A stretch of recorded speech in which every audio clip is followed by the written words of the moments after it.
Tonight, 9 investigates gun trafficking, thousands of firearms from right here in Charlotte ending up in Central and South America. They could or could not be going to members of the cartel. Dangerous drug cartels control many streets in Mexico and some other Latin American countries, and some of the guns they use were purchased legally in our area. But then they are sold off illegally. Channel 9's Hunter Science investigated and found the majority of guns used by cartels just south of the border are directly from the U.S. This is no longer a border issue. That's Peter Forcelli. He's a former senior executive in the Bureau of Alcohol, Tobacco, Firearms, and Explosives, or ATF, overseen by the Department of Justice, the same department that recently found more than 74% of weapons used by cartels in Mexico come from the U.S. But it goes beyond the cartels. A recent report from the ATF even showed between 2022 and 2023, nearly 230 firearms recovered from crime scenes in Mexico came from North and South Carolina alone. If you're not willing to turn off that valve and stop that flow, it's going to continue, especially with the cartels that have such deep pockets. How the guns get there varies, but often includes straw purchasing. That's where a person goes to a gun shop and legally buys a gun or multiple firearms under the guise it's for them, but with the intention of trafficking them or selling or giving them to someone who should not have guns. Take, for instance, this man, Walter Chinchilla. He's federally charged, accused of buying multiple guns around Charlotte and then trying to smuggle them to Honduras. There's no proof, though, those guns were destined for criminal organizations.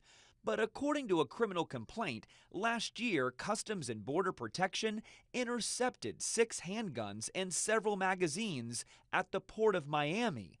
All of them found hidden inside the base of decorative table lamps.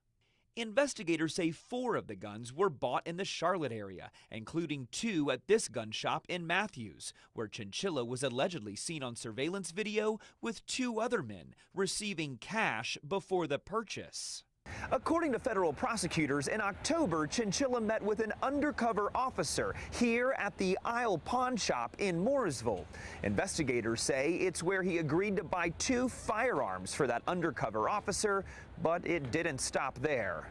Court records say Chinchilla walked out of the store, got in a car with that officer, and told him he had someone who could smuggle firearms out of the U.S. for a fee. Court documents also say the feds believe Chinchilla made upwards of 60 to 100 illegal purchases of firearms and told undercover officers he had contacts to smuggle firearms into Mexico and Honduras. The feds make it clear the gun shops that sold him those guns did nothing wrong. Chinchilla could legally buy them, but it's what they say he did after that was illegal.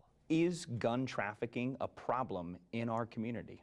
Absolutely. It's a significant problem in our community. Acting U.S. Attorney for the Western District of North Carolina, Lawrence Cameron, says his prosecutors are taking the problem head on. When those guns end up in the hands of other countries, we don't know where they're going. They could or could not be going to members of the cartel, and then that therefore could increase the cartel's ability to use violence to accomplish its aims, which is to distribute large amounts of narcotics in this country and elsewhere.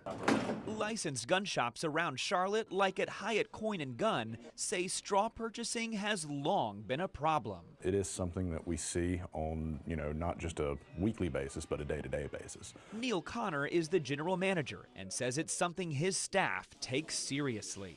Definitely, have the guys on it like bloodhound dogs.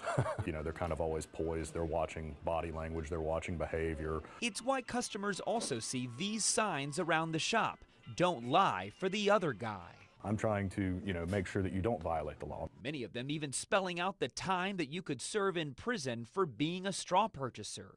A collective effort to combat a growing problem that's leading to crimes in our community and others. People dying at the other end of those firearms are still human beings, and we should always do our best to interdict firearms that are going into the hands of criminals and to prosecute the people involved in those schemes. In Charlotte, Hunter Science, Channel 9, Eyewitness News.